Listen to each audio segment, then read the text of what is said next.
If everybody out there is ready for a brand new episode of Just My Thoughts, give me a hell yeah. Oh, hell yeah. Hello, everyone. My name is Erick Coughlin. I'd like to welcome you to the show, Just My Thoughts. Today, we got something brand new on the Thought Tracker, a whole new agenda. Today, we're going to be breaking down my opinions on the top 10 best songs written in the 80s. I'm going to dabble a little bit and tell you what my opinion is the top 5 best songs written in the 90s. And if I can share a little time with you and get through this episode quick enough, I might tell you who I think the best pianist is, who the best guitarist is, and who the best vocalist is, all in one episode. So let's break it down to you. Top 10 best 80s songs ever written. Here we go. Separate Ways by Journey. Maneater by Hall & Oates. Rebel Yell by Billy Idol. Boys of Summer by the Eagles. Urgent by Foreigner. When Doves Cry by Prince. Beat It by Michael Jackson. How about Paradise City by Guns N' Roses? How about Shoot the Thrill by AC/DC? And how about Tainted Love by Soft Cell? Those are all what in my opinion are top 10 songs of the 80s. I'm not saying that they're like the backbone of 80s rock, but I'm just saying, like, if you just wanted to have 80s rock playlist, you could just put these 10 songs in your playlist, call it a wake-up call, whatever you want to call it. You could work out to it, you could wake up to it, start your day with it. You could probably end your night with it, call it a chill out. Whatever you're going to do, you put these 10 songs together in one group and don't find enjoyment, then I have to question what kind of person that you are personally. Just saying. Top 10 80s songs. So now, that being said, I'm going to give you what I think the top 5 90s songs are. Number 1, I'd have to say Other Side, Red Hot Chili Peppers. Number 2, I would have to say Machine Head by Bush. Number 3, I would have to say Jumper by Third Eye Blind. Number 4, I'd have to rock out a little bit with you and say Enter Sandman by Metallica. And then number 5, just because it's like the most iconic thing you ever hear, but every time you hear people talk about the band, you only really hear about one thing. Smells Like Teen Spirit by Nirvana. Those would be my top 5 songs in the 90s. And then from there, like, I don't even know if I could build off of that. I would have to say somewhere along the lines that Stain would probably be on that list. I'd have to say somebody like, Nickelback would have to be on that list. Of the 90s, I'd probably Creed would also have to be on that list with the 90s. And then really, I have to say it, but Fred Durst and Limp Bizkit would have to be in the discussions with the 90s, along with Korn as well. And that would be pretty much how you would sum up 90s rock, in my opinion. Now, let's get to the nitty gritty. I tell you that, in my opinion, best guitarist in the world would have to be Santana.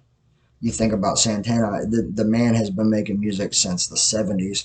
He's made music with, by himself forever in his own personal band. But then, like, as people were coming up, people like, Chad Kroeger would reach out to Santana, get, Santana to play with him. People like Everlast would reach out to Santana, get Santana to play with him. Anybody that wanted to be famous did everything they could to play with Santana because he's the best guitarist in the world. How you doing? Now, the most interesting topic and argument that could ever be made would be who would be the greatest pianist, right? Everyone would say Ray Charles, hands down. And I could never say that they were wrong, but what if I could raise their eyebrows and say, how about Alicia Keys? I think Alicia Keys might be the second best, if not dead equal to Ray Charles as far as being a pianist, minus the fact that, Ray Charles is blind. So, I mean, that's incredible that he's done all that he's done, as a blind man. I'm not taking nothing from him, but I'm just saying, and being a woman in music and being a black woman in music, I'd imagine it would be really hard to, find your way. And she did that. She did that through piano. She did that. She can do it all. She can dance. She can sing. She can play piano. I'm pretty sure if you put a guitar in her hand, she'd figure it out. I'm just saying, Alicia Keys, she walks the dog when it comes to music. And then Last but not least, the best vocalist in the business. I'd have to tip my hat to Dallas Green. If you don't know who Dallas Green is, he's the lead singer of City and Color, which is actually just him, like pretty much him by himself. It's his solo music. And he's also lead singer of Alexis on Fire, which is like, Canadian metal band.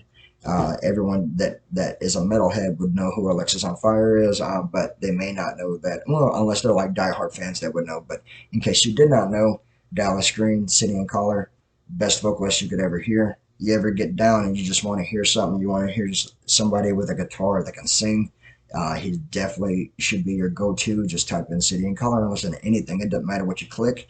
You're not going to be disappointed. Dallas Green's that damn good. How you doing?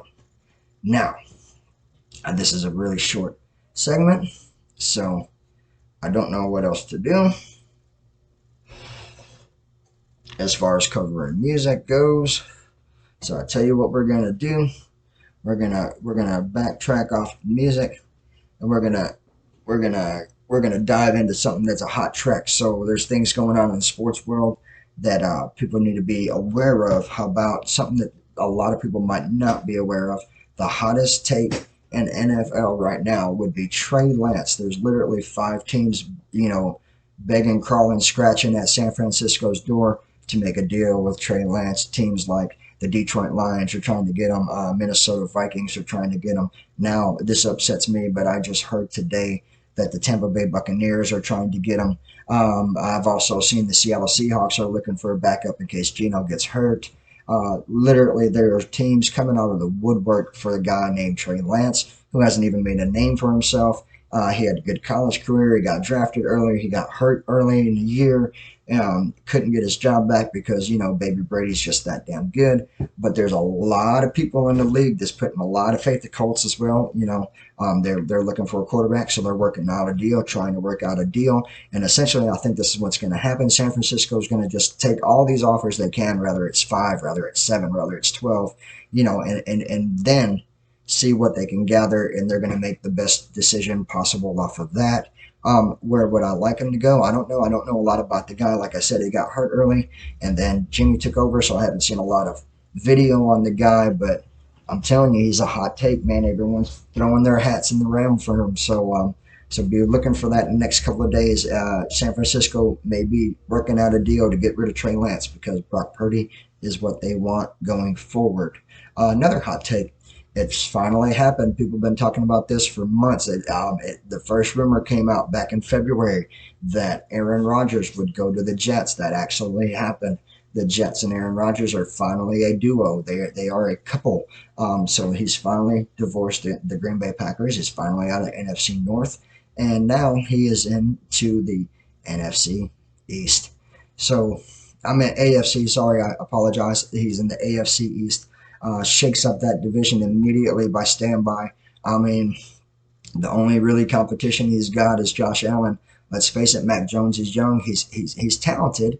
I like Mac Jones, but when it comes to quarterback competition, Aaron Rodgers, Josh Allen, Mac Jones, and David Tua Tagovailoa, sorry, I don't know why I said David, but Tua Tagovailoa can't even stay on the field more than 12 games in a season, so he's not even really a threat.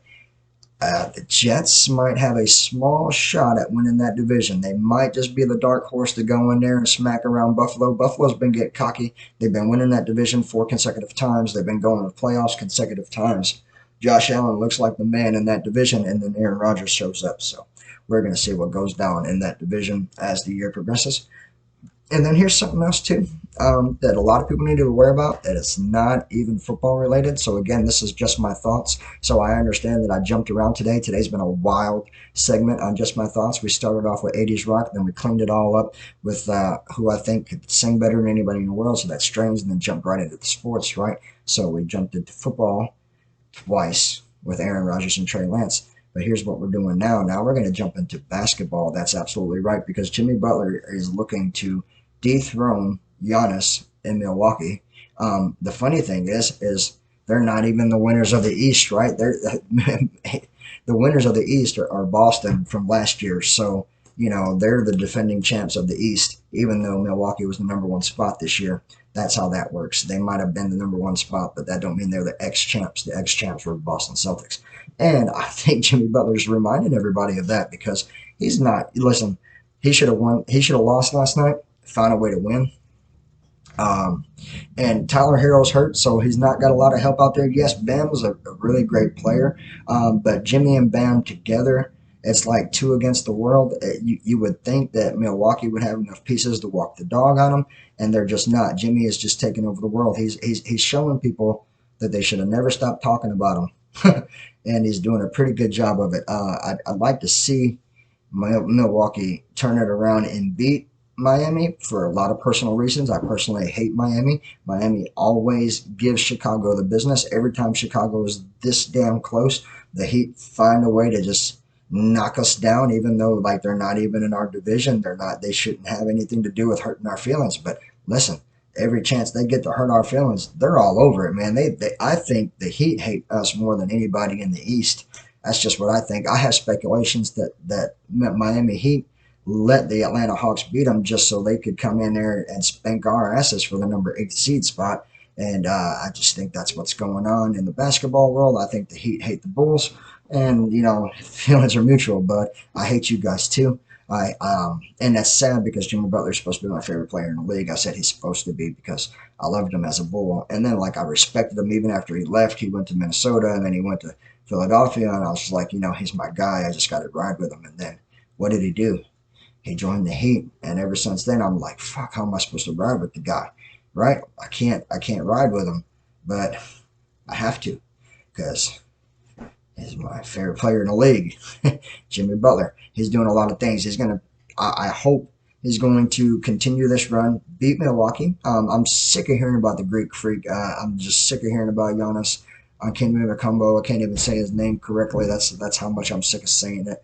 I'm sick of seeing it. I'm tired of hearing about it. So I hope Jimmy does go in there, finish those guys off, advance to the second round, and then where they'll be looking like they're going to match up against Philadelphia. I think that's how that breaks down.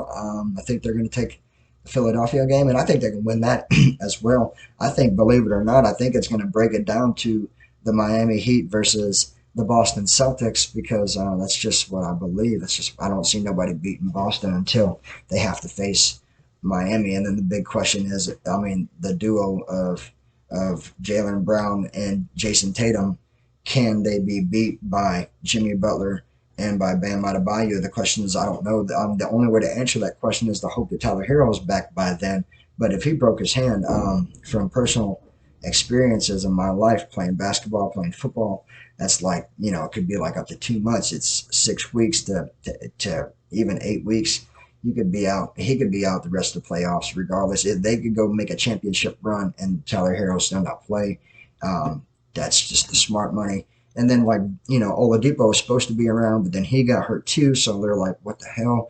We kind of have to rely on Kyle Lowry, which is Mr. Unreliable. Let's be honest with you. I mean, on games he's supposed to shine, he doesn't even show up. And then in games that you think that, he's not going to be around, he has spectacular games. He's just a guy that you just don't know how to predict and trust. Not only can you predict it as a defender, you can't trust it as a teammate either. That back and forth game, that hot and not shit, it's really hard to trust. So it's really hard to say that the Miami Heat will be NBA champions or even be the champions of the East. But as of right now, Jimmy Butler says, bring it. So first taking on Giannis, then taking on Joel Embiid, and then taking on Jason Tatum. That's the only way to find out if you're the king of the East. You have to kill all the kings. And right now, he's already got King 1 down. So that's just my thoughts on that. Jimmy Butler and the Miami Heat are coming for the East as the 8th seed. I mean, just think about how scary of a thought that is right there. The 8th seed coming after the East. Jimmy Butler and Bam Adebayo said, bring it on. We're here to stay. If you like what you heard, and if you enjoyed what you've seen, always feel free to cash at me, Erick Daniel Coughlin, #Coughlin Pride. Have a nice day.